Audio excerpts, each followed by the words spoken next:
Okay guys, what we're going to be looking at now is I'm going to be checking out how to build your own OpenWRT image, because that's what it uses, is the OpenWRT, and which is, you know, those of you who are not familiar with that, I'll put a link down in the description. Those of you that aren't familiar with that, that is basically, it's a Linux image for a router, for a wireless router, WRT. That's, yeah, that's the deal. So that's what it is. It's actually pretty cool to work with.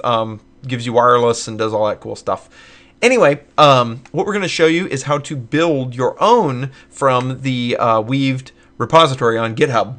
So you need a Linux box, so that's why I have my Linux VM here that I've made. This one's just using Ubuntu. I can't remember what version. It's like 10, or no, maybe 14.10 or something like that, or 10.14. I don't know. Anyway, it's using that. So what we're going to do is I'm going to show you the steps. I'm not going to actually do it because I've already built this image, but I'm going to show you the steps that you take through building it. And I've also got, there's a great forum post. I'm trying to make that into a document because that would be a wonderful document.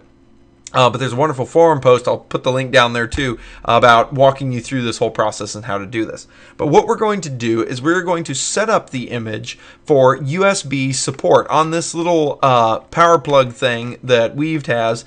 It has a USB port on it as well.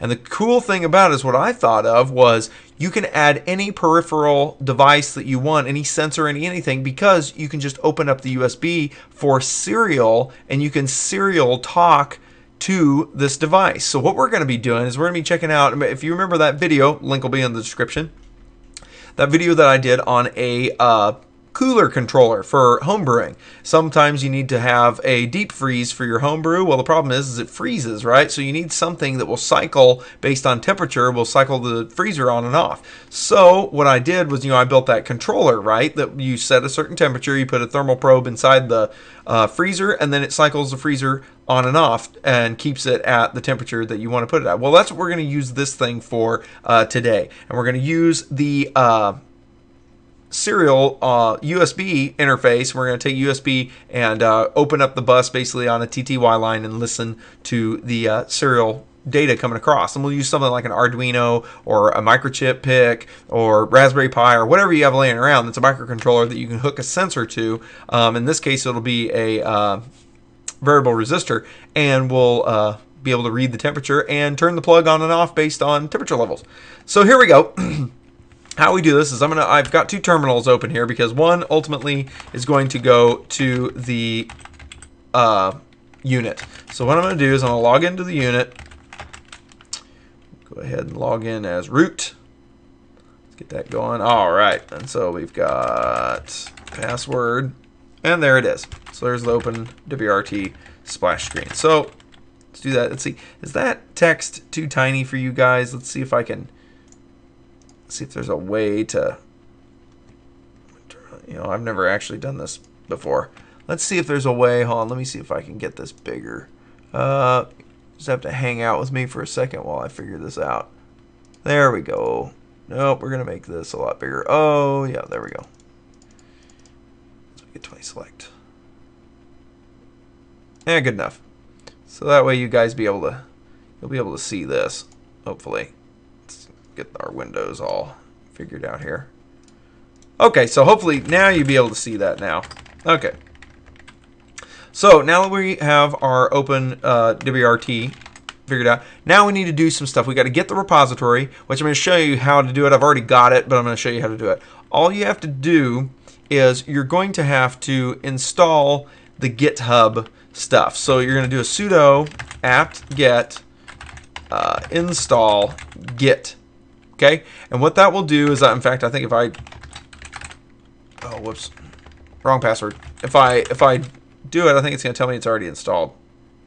Yeah, it's already installed. See, because I've already installed this. So you'll want to install git. Okay, that'll install the git repository. All right, and then what you're going to want to do is then you'll use the command git clone And then wherever you do this at, like right now I'm in my home directory, okay? So wherever you do this command, it's going to put the directory. So if you want it in a different place than your home directory, you have to cd to a different place. But anyway, you're going to do a git clone, and then it's https://github.com/weaved/plug open wrt.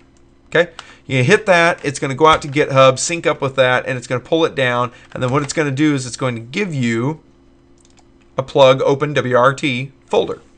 So we're going to cd to plug open wrt, and now we have the whole repository. Okay, so the repository that's on GitHub is now on your PC. So now what we need to do is we need to start the configure. Okay, we have to set up the configuration, and by default, the default configuration is just a basic base image to put on your system. Now, I do, however, suggest that you save the .config file. There is a .config file that's here, and this is the basic configuration. Now, I have, in fact, I believe, I don't remember what I called it. Yeah, I think I just called it config.txt. I just renamed it to config.txt. This was another config that I saved. And then like I saved one where I tested doing USB stuff. But basically, this next command I'm going to run is going to take you to a text-based kind of GUI screen that you can set up the config for this thing for.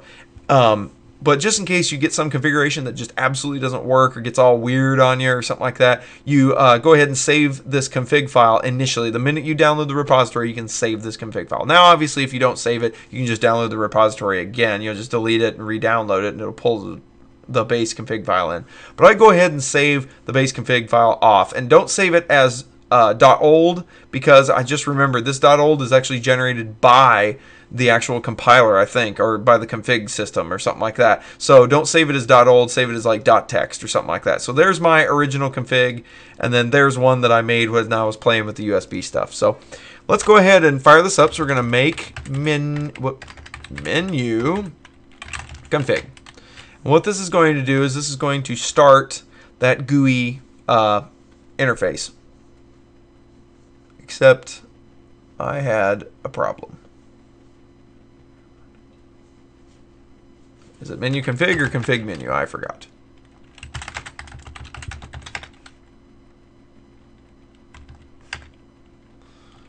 Well, make menu config.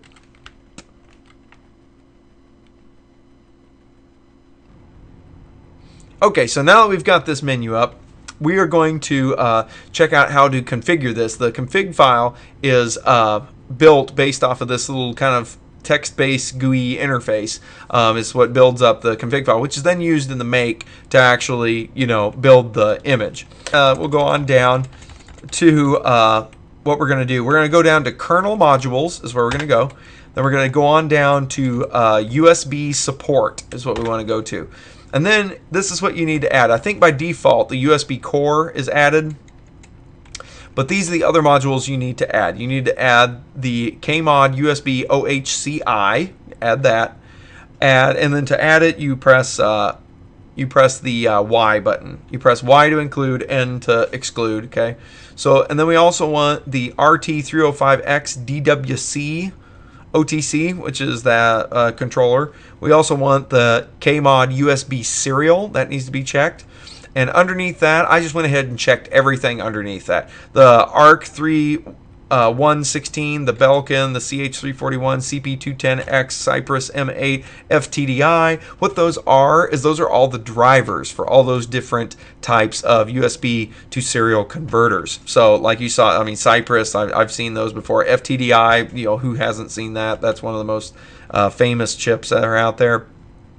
And then on down, I did the serial keyspan, which is support for keyspan USB to serial devices. This is mostly I just chose a bunch for because I didn't know what type of USB device. I've had this USB to serial connector. You'll see it here in a minute. I'll show you the physical device. I've had it for years, and so I think it's like an old Dynex or something like that. I don't even know that company's around anymore. I think they are, but I don't know. This thing's old, so I didn't know what was in it. So I just chose a bunch of these different ones. What I ended up doing was putting it in Linux here and doing an LSUSB, which you'll see in a minute. I'll do it on the actual device, and you'll see what I'm talking about. And it tells you what the device is. So what I did was I plugged it into a Linux machine. In fact, this VM right here, which it has all drivers for pretty much everything. Anything you can plug into it has a driver for.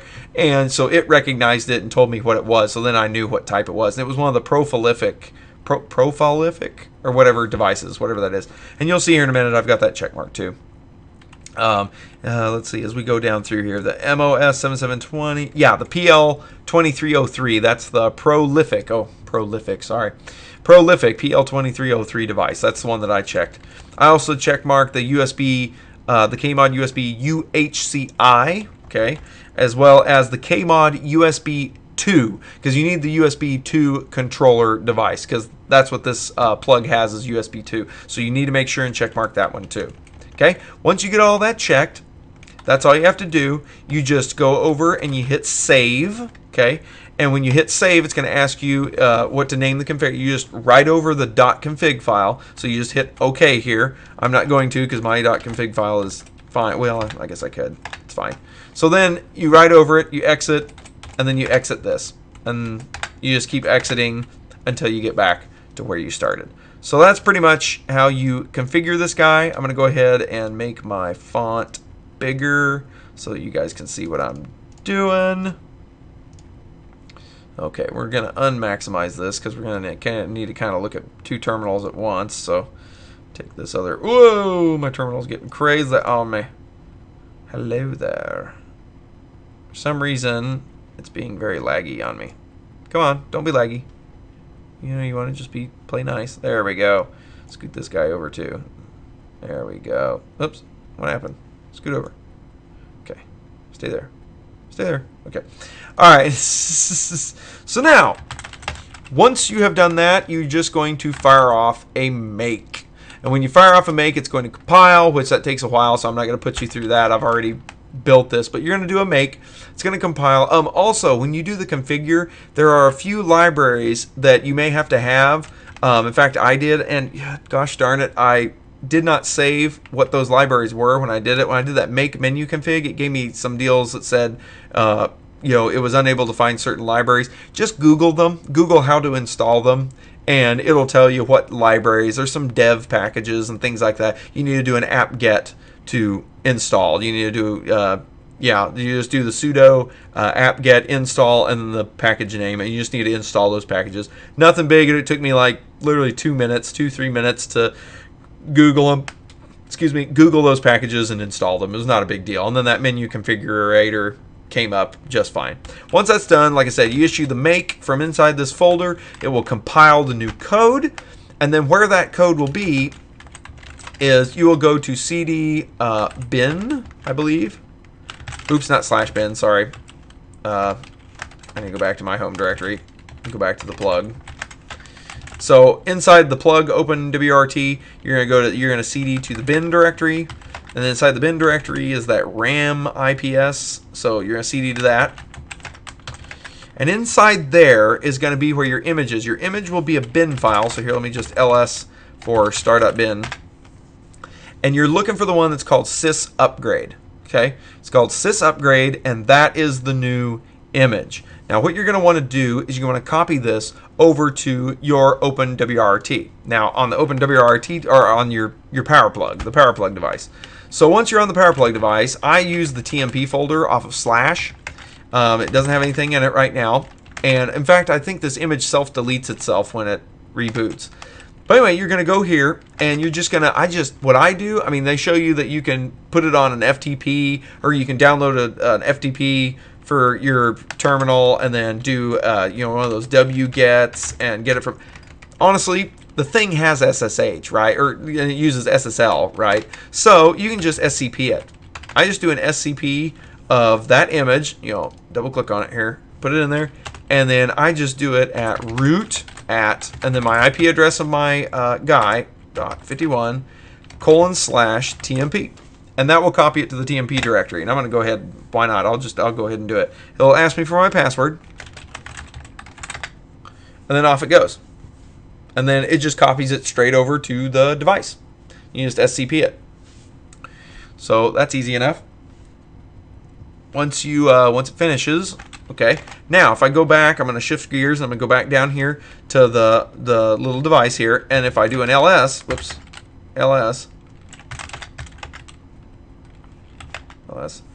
there it is. There's the image. So yeah, I'm going to go ahead and take it out of there because I don't need it. Because like I said, and then once you get done with that, there's one more command that you will run to actually upgrade your firmware to the image that you just built. And that is going to be, oh yeah, you want to, I probably should have done that. You want to checksum this. I'll do it up here. You're going to want to do an MD5 sum on that guy. Here. And then take this checksum and compare it to the one. You'll do the same thing down here. Of course, now I just deleted it, so but you'll compare those checksums, make sure it copied okay. So the worst thing you want is a corrupted image, because then if it's corrupted and you somehow get it sort of installed and then it doesn't boot, you basically like brick your device. I mean, there's a way that you got to crack the case open and open it up and actually get into the programmer, and it's just it's a mess. So you want to make sure and checksum it before you send it over there. Make sure that it's okay. Otherwise, you will effectively brick it, and then it becomes a real problem to try to get it unbricked. I think there might be a factory reset, I think, that you can do, maybe, but I don't know. I think if you corrupt the image, it's it might be just you might be just hosed.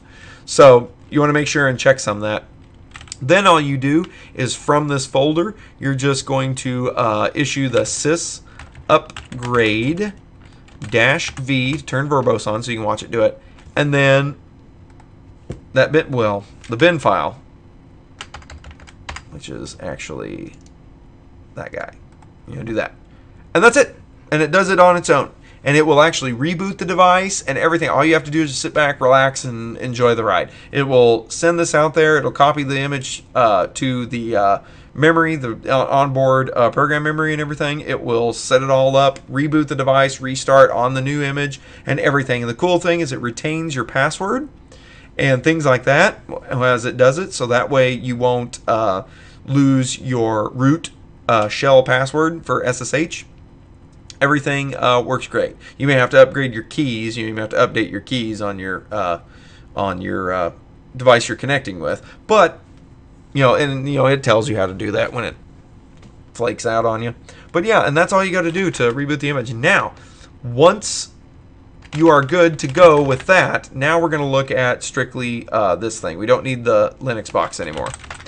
So what we're going to do is we're going to look at this. So I want to go back to my home directory, and what I'm going to do is first I need to install the LSUSB, because when this thing first comes with the new image, it doesn't have the LSUSB, and if you haven't used that, that's the listing that'll list all connected USB devices.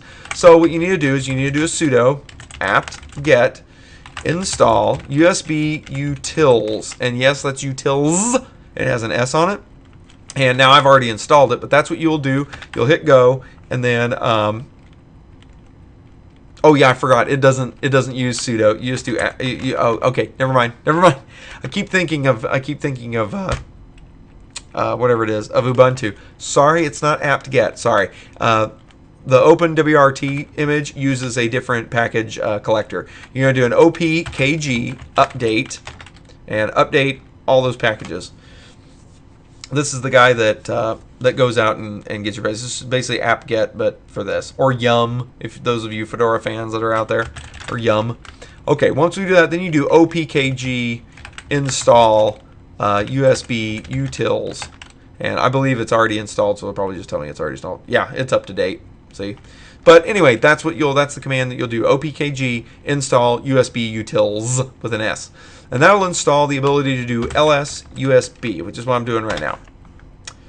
And right now I don't have anything plugged in, but it does scan and it does find the hub, and notice that it has the 1.1 and 2.0. Okay, so now we're gonna pause the video, and I'm going to go run upstairs actually, because that's where I have all this. And I'm going to connect this stuff up, and I'm going to run upstairs. That way you'll see when I do the LSUSB, you'll see my USB to serial device show up. So give me just a second, and we'll be right back. Okay guys, I've plugged that in, and now I'm back. I'm going to be checking this out. So what we're going to do now is, now that I've plugged that in, we're going to do our LSUSB. And it takes it a minute. And there we go. As you can see it, Profilic Technologies Inc. PL2303 serial port.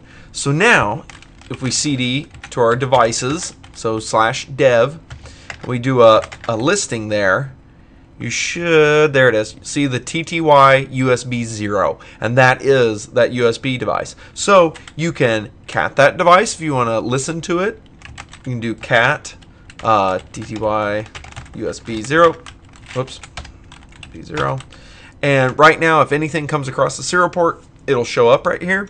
As well as you can download Screen. I'll let you guys look that up, but Screen is basically a terminaling software that you can, it basically opens up serial terminal. You give it the speed and everything, and it'll open up serial terminal. You just get it from the OPKG package update thing. You just do OPKG install a Screen, and then you can do that, but I'll let you guys look that up.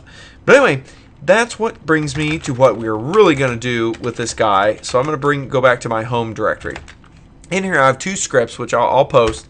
Two scripts, one called periodic and one called remote. What I want it to do is I want it to periodically, every 2 seconds, check to see what is going on. You know, check to see what the temperature is. Now, the way I'm going to get the temperature sensor in is I'm going to use, you guessed it, the Arduino. Like I said, Arduino microchip, PIC, BeagleBone, anything with serial. You know, Raspberry Pi. I mean, whatever you have laying around. That's what we can use. Okay. So what I chose the Arduino, and I've got a Arduino Sketch that we'll use for this. So I'm going to pull that up real quick. Very simple sketch. Basically, all I'm doing is I'm doing just a temperature sensor. This is all I'm doing. So it's going to be a resistor divider network. I really don't need to draw any drawings. I guess if you need me to draw drawings, let me know in the comments below, and I'll post a PDF with how to hook this up. But I've showed this to you before. Just doing a volt divider. You put if you look back at that thermal controller or whatever, that little controller thing that I built back a ways, just look at my videos. You'll see it, and you'll see how I did that. I just took a 10K resistor and put that on the bottom. Put the thermistor at the top. It's the exact same thermistor. You'll see in a minute when I show you the demo. And then just pulled the voltage off, you know, of that 10K resistor is all I did. So bringing that into analog 0 on the Arduino, and I will show you right now. So here's the Arduino Sketch. Okay, so what I did was I included the math library, because remember we had to do that on that one too. Those of you that haven't seen it, go watch that video. It's a good video. It shows you how that all works. But we basically plotted out, using the data sheet of the thermistor, plotted out the curve for the resistance to temperature scaling, right? And so we created a regression. I think we did like a cubic regression on that or whatever to calculate a formula that would get us pretty close. It was like 0.99 correlation coefficient. So, you know, perfect correlation is a 1, which means it fits perfectly. And ours was like 0.995 or something like that. So we fit quite well with the data that's there. So our stuff's going to be accurate. So we had to create an equation. Well, since there's squareds and cubes and things like that, you need the math library. So we got the math library installed. Do our setup. We do a serial 1. Now, I'm using the Arduino Leonardo. For those of you that don't know, that's the one that I have. I don't know if it's different. You have to check the instructions for the Uno and the other ones. But for the Leonardo, that's what this is going to be for. Is for the Leonardo, I'm using serial 1. If you don't type the 1 in there, it's not going to use the serial pins that are on it, which is the TX and RX pins that are on the Arduino. It uses, if you just type serial, it uses the USB serial as the serial port, and we don't want to use that. We want to use the actual onboard UART that's on it, which is the serial. So serial 1 dot begin. I just chose 9600. You could choose faster. I mean, the Open WRT plug is, you know, it's full-blown Linux, so you can do 1150-200 if you wanted to, or something like that. I just chose 9600. we're transmitting one number, so it doesn't need to be very fast. So I did 9600. Down here, we check to make sure the serial is available, that it's up and running. Okay, so we won't do anything unless serial's active on the Arduino. Then we declare this in byte, and we're going to read the serial port to see if anything's come across. And so what it's going to do is it's going to check to see if it gets a G, and I chose a G for like get is what I chose for. So basically what's going to happen is the weaved plug is going to send a G, once it's all done with. We write the scripts, which I'll show you in a minute.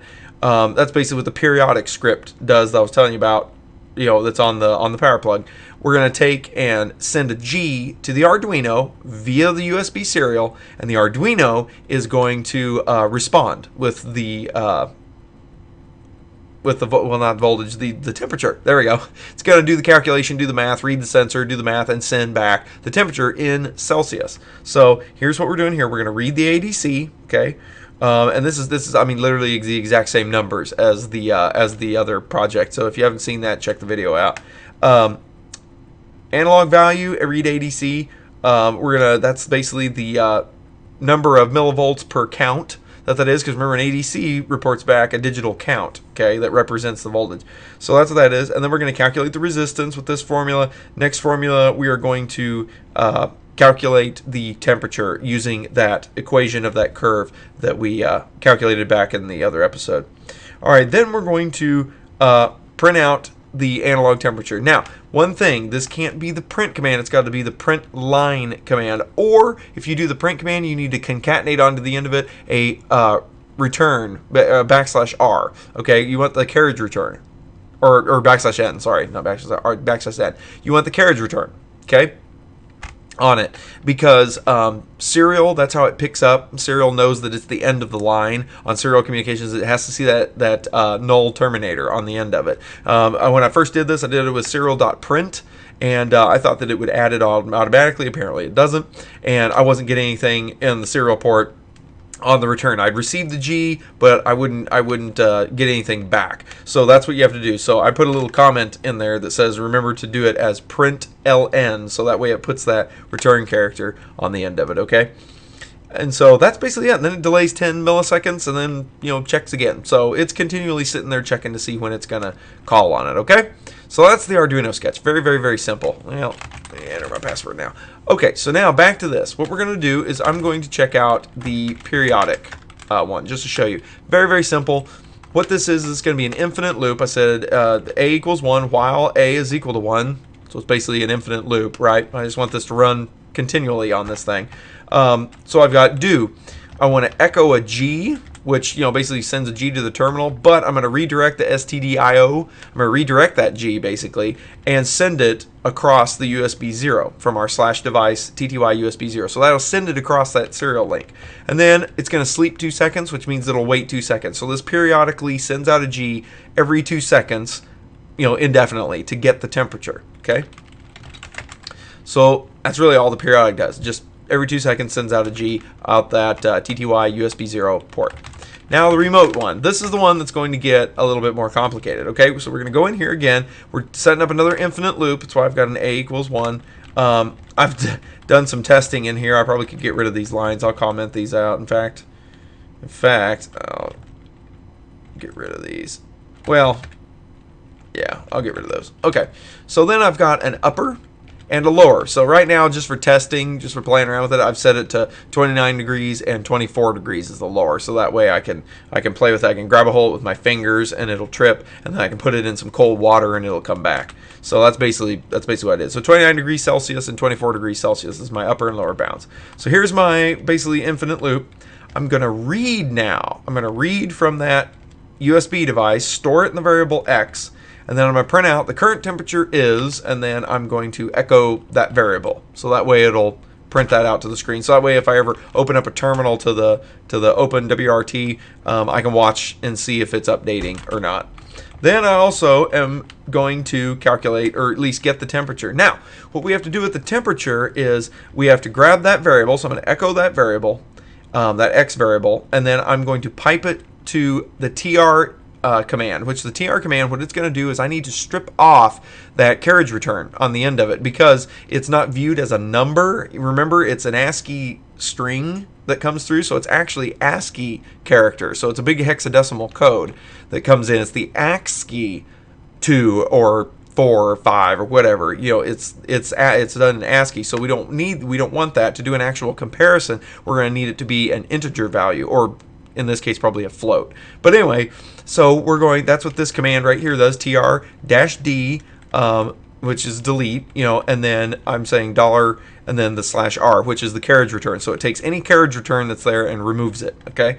Then I'm going to pipe it to the BC command. What the BC command will do is basically, I can't remember what that stands for. What is it? It's like binary convert or bit convert, or no, or something calculation or calculator. I can't remember. But the BC command will basically convert it from ASCII back to a number, okay? So that's basically what we're going to do. We're stripping that off and converting it to a number. Then we're going to go in here and we're going to, and then of course we're storing all that in temp. Once we get the number, we store it in temp. Then what we do is we're going to come in here, and what I've found to do is you can't do the straightaway just like, is it greater than, you know, dash GT or dash LT or something like greater than, less than. What I did is I said 1, if 1 is equal to, and basically what I'm doing is I'm doing a true-false statement. I'm echoing. Okay, I'm doing a command, so that's with the $ open parentheses, that says I'm going to do a command. So I'm doing echo the temp variable, and then I'm doing it just like a bitwise comparison. I'm saying, is it greater than the upper? And then I'm piping that result to the BC as well to ensure that it comes out, you know, as a number. And basically it'll give me either true or false. If this is true, it'll be a 1. If it's false, it'll be a 0. And obviously we're equating it to 1, so if basically it's true, the temperature is greater than the upper, then it's going to execute the code in the if. Otherwise, it's going to move on. Okay, if it's a 0, then it'll move on. So if it's too hot, then what we're going to do is we're going to execute. Okay, we're going to echo a hot, so that way we see it come up in the terminal, and then we're going to execute user bin /weave IoT relay on.sh, and I'm going to do it with an ampersand, so that way it doesn't exit out of my script here. See, this script would actually exit if the shell script that I'm calling within this exits. It'll actually exit everything. So I don't want that to happen. So I'm going to process schedule it by putting an ampersand at the end. That way the process scheduler does it and it operates in the background basically. So that's what I'm going to do there. And what that does is that's a shell script located in user bin that is provided by the Weave team that will turn the relay on and off. Okay? Pretty simple. And then obviously similarly we do the same command in an else if, and we do echo is the temperature less than the lower bound. Pipe that to BC, and then it'll give us a true or false, 0 or 1. And then if it's true, then it'll go to cool, and it'll do basically the same thing, but in reverse. It'll execute the weaved IoT relay off shell script, and it'll also do that with an ampersand and do it in the background. So there we go. So that's basically the code quickly, and we will go ahead and exit out of that. And so now we're going to go ahead and run it. But instead of me running it right here, let's take the camera and let's go upstairs and we'll set it up and I'll show you it running. How's that? We'll be back in just a second, guys. Okay, guys, you'll have to forgive the crude way of looking at this, but I'm just going to basically zoom in on this stuff. I'm using my iPad with a terminaling software set up on it so that I can start up the scripts and everything. We'll zoom in on that so you can see it. Again, I still don't have the iPad capturing software, so we'll just have to zoom in on it. Apologize about that. What I've done is I plugged in my mixer just to simulate that the power turns on and off. I've actually been using this thing for turning my crockpot on and off. I told you guys that you're able to do that, and I have been using it, and it is actually pretty darn cool. So anyway, I'm going to turn this on and off right now. I've got it set to on. So that way it'll come on whenever this thing clicks and everything. What we've got so far as, let me see if I can do this be the cameraman here. Zoom in here. There we go. Okay, there's the Arduino. Okay, so I can zoom in tight like that and let it sit there. Okay, so what I've done is I've got the Arduino, got a little power pack I've got it on with. This is the thermistor. You can see that. That's the thermistor. Okay, and then we've also got, I didn't have the time to do it, but technically you should be able to go USB to USB technically, because they're all 5 volts without having to go through a transceiver. But anyway, I used my little USB to serial thing, so of course it's going to pump up the voltage to 12 volts, the plus and minus 12 volts. So I put my little converter in there. You can watch another video, check out my channel, watch a video on how to make one of these nifty little converters. That all it is just a Max 232 chip that I put onto a piece of perf board with all the components and some lugs and a connector. So that's basically all you have to do with that. That goes right into the Leonardo. The Leonardo is all powered and everything. Here's I had put a breadboard down because I had to plug in the resistor and the thermistor. So anyway, and then I'm using just a 9 volt to power the Leonardo with. So again, if you want a schematic of that or whatever, I can provide it for you guys. So let's go ahead and back up. And then we'll kind of, let's see if I can't tip this back up without making it go crazy. All right, so now the next thing that we're going to fire up is going to be the programs. So let's go over here, see if I can zoom in enough that you guys can see it. So I can zoom in on this guy. Zoom right up on here. There we go. All right.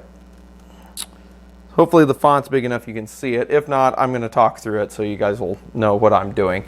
Okay, so what I'm going to do here is I'm going to start up our scripts. So if I do the LS, I'm going to get the periodic and the remote. Now what I'm going to do is I'm going to fire up the remote process in the background. So we're going to do a dot, where do I change that? Dot slash, and we're going to type remote. I hope my camera light isn't, yeah, okay, good. Just making sure I'm looking at it over here across now in the viewfinder, and it's looking very dark. Okay, or looking very glaring, so I was just making sure it wasn't glaring. So I'm doing dot slash remote, except I'm going to add an ampersand on the end of that. Hope you guys can see that. And then we're going to hit enter. So that fires up the remote side of things. So now it's waiting for that reply on the serial from the Arduino. Okay, so now we're going to go ahead and start the periodic, and I'll just start that normal so that way I can always control C out of it if I need to. So there's the periodic. Okay, and so now we're going to go ahead and hit it. So let's start that up, and there it goes. So there's our current temperature. Okay, let me turn over and see if I can't zoom in a little more. So it's going to scroll. Whoops, sorry, I'm trying to do this like easily and it's not really working. So there's our current temperature. So it's showing me that. So now what I'm going to do is I'm going to grab a hold of it with my fingers, which will simulate it getting hotter and hotter and hotter, just like if a cooler was getting hotter, and then it should trip and begin working the device. So let's go ahead here. I'll zoom out for this. Let's see if I can just zoom out. How far can I zoom out? All right. That way you can see the mixer, and we'll see the mixer going here in just a minute. So I'm going to reach over here, grab the thermistor. I'm just going to put it in my fingers. And there it goes. So it tripped, and I don't know if you can see that. I zoom back in. See, it says hot. So it realizes that it's hot. And if we wait for a minute, the temperature should come back down and stabilize. Remember, it's 24 degrees is what we set that at. So as long as it will come back down, you can see it going down. And we can always stand here and wait, or I can speed it up by getting a piece of ice. Nice thing that I'm in the kitchen. Ooh, that's loud. There we go. Get a piece of ice. And I should be able to cool this off and it stops. So let me grab this. Oops, sorry. Ooh, we're all zoomed in. Zoom out. Of course, by the time I do this, it'll probably be stabilized. Zoom out. I'm just going to take an ice cube and put it on the ice cube.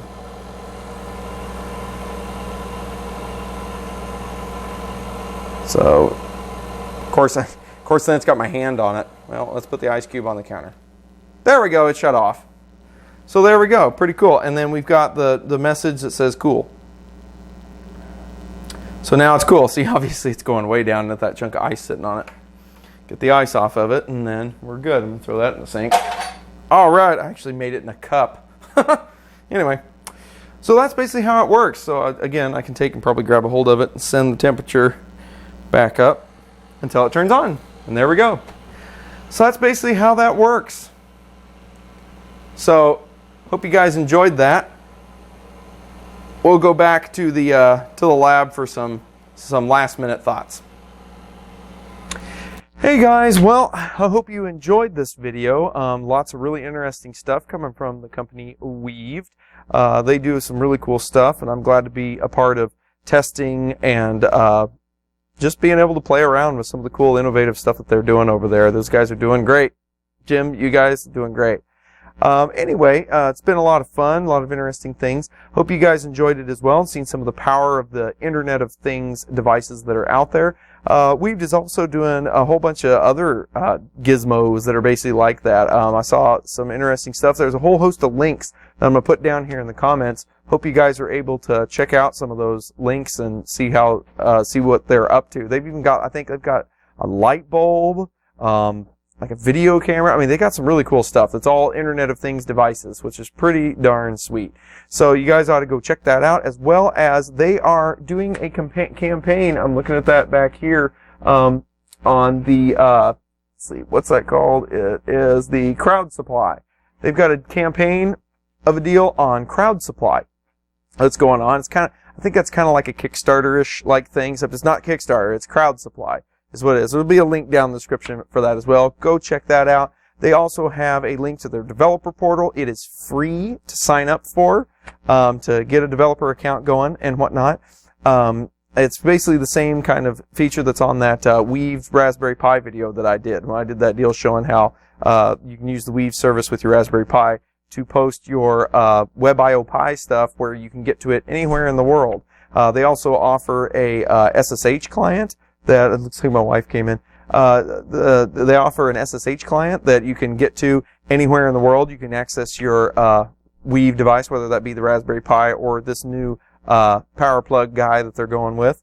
So they're going to be the smart plug that they're going with. So anyway, it's actually pretty darn cool. Some really neat stuff. So check out those links down there. I've got all those links down there as well. Oh, as well as a link to their forum that's down there. And I'll put a link to that forum post I was talking about that shows you how to rebuild the image for the device. So if you want some of these, they're coming out soon. I don't think they're quite out yet, but they will be soon. Guys, hope you enjoyed this. Make sure to like, subscribe, share. I saw some of you have purchased some t-shirts, so I hope you enjoy them. Until next time, guys, take care, and that ought to do it.